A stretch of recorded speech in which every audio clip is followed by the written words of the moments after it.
Okay, I got my tea, I got my notes. Think I'm ready for this. Hi, hello, how are you? My name is Whitley and welcome to this. Today I'm going to be doing the mid-year freakout tag. I've seen a lot of these this year and I am so excited to make my own. So the first question is the best book of the year, starting off strong. This one's a tough one, but if I had to choose just one, I would say that Heartless by Marissa Meyer was absolutely fantastic. If you don't know, this is kind of an Alice in Wonderland prequel. It follows the story of the Red Queen before Alice gets into Wonderland and how she becomes this villain that we all know. I never thought that I would have these kinds of feelings for the Red Queen. I never thought I would have these kinds of feelings for the Red Queen. She is just so sweet and wholesome and lovely, and she just wants to bake and live happily ever after, but unfortunately, as we all know, she doesn't get that, and this tells her story. This was such a lovely, lyrical, magical read. I loved every second of it. I listened to it on audiobook. It was narrated by Rebecca Solar, and she did such a fantastic job. Every different character had such a different voice, and it was amazing. If you haven't read it, I highly suggest the audiobook. Is fantastic. This was actually the first Marissa Meyer book I have ever read, and if any of her other books are as good as this, I cannot wait to read everything she's ever written. Question number 2 is the best sequel that you've read this year, and I think I've only read one sequel this year, but even if I had read more than one, I'm pretty sure this one will win because I loved it, and that is Thunderhead by Neil Shusterman. It is the sequel to Scythe. I can't really tell you what Thunderhead is about for spoilers, but Scythe is set in this utopia where all of the world's problems are solved. There's no hunger, there's no war, and they've even conquered death. But obviously population is kind of a problem, so they have these things called scythes, who their job is to go out and what they call glean people, which is basically just kill people to have the population under control. And Scythe follows the story of these two apprentice scythes, Citra and Rowan, as they are apprenticing, and neither of them want to be, but that's the number one rule of being a scythe, not wanting to be one. I love the premise of this story because I feel like this world could someday be our own. This world is basically run by an AI called the Thunderhead, and in the second book we kind of delve more into how the Thunderhead works, which was really cool. If you've read Thunderhead, please let me know because I am just drowning in feelings because it was so good, and that ending, like, oh my gosh, I was not expecting that. I absolutely love these books. They are just so immersive and thought-provoking. I flew through Scythe and Thunderhead, and I actually just received The Toll, which is the third one, in the mail from Book Depository, and y'all, I did not know that UK versions of books were different. So I ordered The Toll because I have Scythe and Thunderhead in paperback, and The Toll doesn't come out in paperback in the US until November, and your girl did not want to wait till November. So I ordered it from Book Depository, and I'm sure you all know this by now, but they're shorter than these books. So come November, I'm going to have 2 copies of The Toll because it drives me crazy that The Toll is shorter than Scythe and Thunderhead. Okay, rant over. Question number 3 is new releases that you haven't read yet but want to, and there are so many, but I chose 3. The first one is The Ballad of Songbirds and Snakes by Suzanne Collins, and I'm sure you know by now that it is a prequel from the Hunger Games trilogy following President Snow, and that's really all I know about it. That's really all I want to know about it. I've kind of been avoiding everybody's comments on it. I'm hesitantly excited about it. I'm really wanting to reread the trilogy. Not sure if I'm going to get to it or not before I finally pick it up, but we'll see.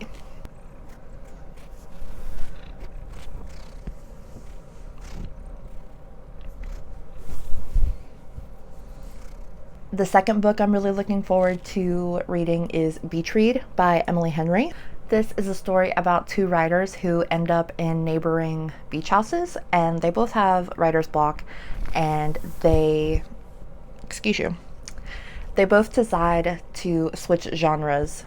They both have writer's block and they challenge each other to write in the other's genre. Romance ensues, and I've heard nothing but good things about this book, and I am so excited to get my hands on it. The last new release I am super excited about is The Life and Medieval Times of Kit Sweetly by Jamie Paxton. So this is about a young woman who works at medieval times as a waitress, and her brother is actually a knight, and she really wants to become a knight like him, but the policy says that only males can be knights. But one night she takes the place of her brother as knight, and after the tournament is over, she reveals her identity and pretty much goes viral, and she is in deep crap with her management, and her fellow co-workers come to her aid, and they kind of start this mission to change the sexist policies. And it kind of sounds like Moxie, but with medieval times, and I'm here for it.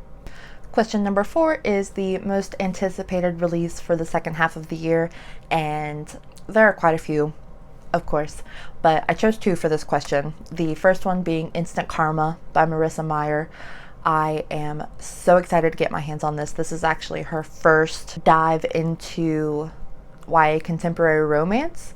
It kind of sounds like an enemies to lovers story, which I'm cool with. It comes out November 3rd, and I am so excited.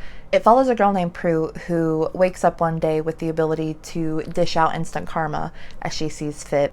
But when she tries to use it on her mortal enemy lab partner Quint, it backfires on her. And as she gets to know Quint better, she realizes that there might be more to him than she previously thought. Of course. The second book I'm really excited about is The Invisible Life of Addie LaRue by V.E. Schwab.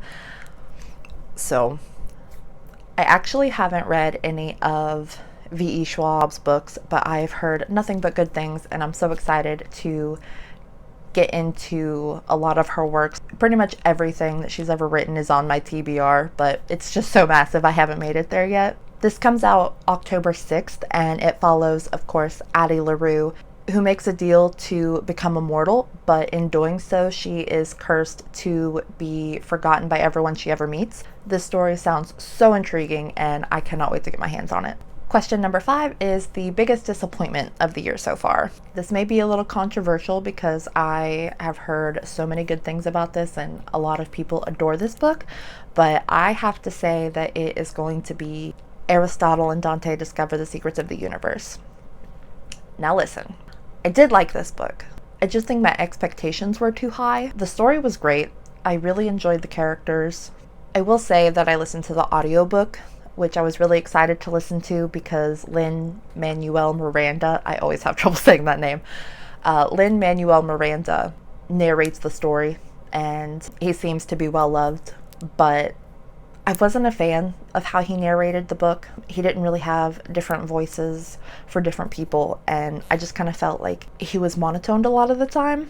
So maybe that attributed to me not liking it as much as I thought I would. Also, I wasn't a big fan of the writing style. The sentences were really short, and these characters laughed at things that were not funny. Maybe it's just me. Maybe it's an inside joke that I didn't quite get, but Dante would be over here and say one thing, and then Aristotle would say the exact same thing back, and they would bust out laughing. I don't get it. And this happened a lot throughout the book. Random things would happen. Not a joke, not a punchline. They weren't trying to be funny, and yet everyone just busted out laughing at random times, it seemed to me. So those few things were just kind of distracting from the story and the characters. I ended up giving it a 3.5 stars. It was good. I liked it. I liked the story. And even though we all knew what was coming, the ending was still really cute. Question number 6 is your biggest surprise of the year. And I am going to go with One, None, and 100,000 by Luigi Pirandello. I don't remember where I heard about this book, but I do remember the wild goose chase that I went on to try to find me a copy of it. I ended up having to buy it off Barnes and Nobles, and they had to like specially print it out for me. I guess it's not a book that they keep in stock, but I really enjoyed this book. The premise instantly intrigued me. It's about this man who spirals into madness after this guy realizes that we are all 100,000 people, because every single person that we meet is going to see you as a different person as the next person that you meet. And we are all no one, because you can never truly see yourself living. I mean, you can look into a mirror, but in doing so, you suspend your living because you're no longer living. You are standing there staring at a reflection of yourself. It was such a thought-provoking and interesting read, and I'm really surprised at how much it captivated me, and how for weeks after I finished reading this, during every interaction that I had, I was thinking, this person sees me this way and another person is going to see me in a completely different way, and it just took over my brain for a couple weeks. It is a translated work. It was originally written in Italian, so some of the language is a little bit weird and aged, but it was still a really good book and I highly recommend it. Question number 7 is a favorite new to you or debut author, and it's hard for me to say that I have a new favorite author until I try out at least a couple of their books, but these two authors, I've only read one book of each of them, but I was really impressed with Marissa Meyer and Sarah J. Maas. I know Sarah J. Maas, you either love her or hate her, but I read Throne of Glass and I thoroughly enjoyed it. And of course, Marissa Meyer wrote my favorite book of the year so far, so of course she's going to be on here. Question number 8 is new fictional crush. And I unfortunately haven't read any characters that really had me crushing yet this year. Hopefully the second half of the year will bring me a good one. Question number 9 is your new favorite fictional character, and I had to choose 2 for this. One is Citra Terranova from the Sight series, and Selena Sardothian from Throne of Glass. I absolutely loved these ladies. They were badass, independent, don't need no man, smart, strong. That's my type.